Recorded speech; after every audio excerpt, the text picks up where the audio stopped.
I'm really excited to see a coming together of all sorts of different parts of the industry. I think it's a great opportunity for collaborative talking amongst different groups that might not always see eye to eye in certain bits of waste. So I'm excited to be nipping along to the local authority theatre to see what our colleagues there will be doing, and also getting some inspiration from Circular Economy Connect and seeing what the next big ideas are.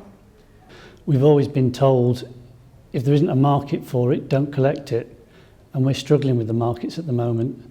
And not only is it an issue in terms of getting rid of the material in the first place, but it's the income.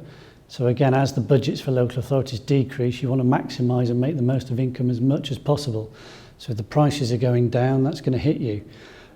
These things tend to run in cycles, so hopefully we'll see an uplift. It's whether we can get through that. And also I think there's an issue about reprocessing capacity in the UK.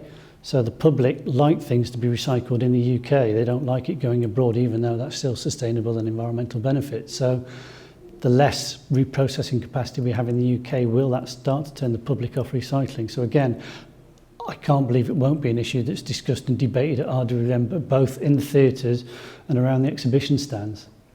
Well, it's always a very comprehensive event. It covers a broad range of issues. It comes at an interesting time. It'll still be quite soon after the general election, so we may only just be seeing what the new government's thinking of doing on waste and resources emerging at that time. At the same time, it'll be quite close before we see the new proposals from the EU Circular Economy package coming out of Brussels. So it's bridging a whole range of possible new interventions in terms of policy and legislation that we might see going forward. I think what I'd like to see from the new government is to take waste and recycling seriously and to actually deliver on pledges rather than simply make them.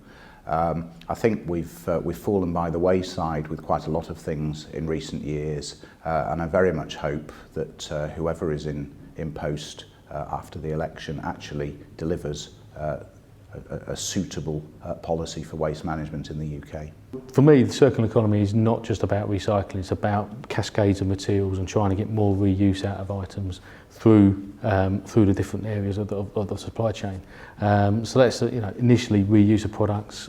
It's about maintaining products so they last longer when they can, and then only at the end of their useful life do they go into that recycling stream, but making sure that they can actually get recycled into new virgin material or into something else that can be useful to the economy and doesn't go to landfill or incineration. Brands are going to be really important to the future of resource efficiency and resource security. There's only so much that we're going to get in terms of intervention, either from a European level or within the United Kingdom. That means that it's brands that are going to be taking on a lot of the leadership, making sure that they're designing for life, designing for least whole life environmental impact, trying to take all of the difficult decisions that my mum, the consumer, the shopper, isn't really in a position to make for herself. Brands, it's where it's at, man, and I'm really hoping that they're going to pick this baton up and run with it.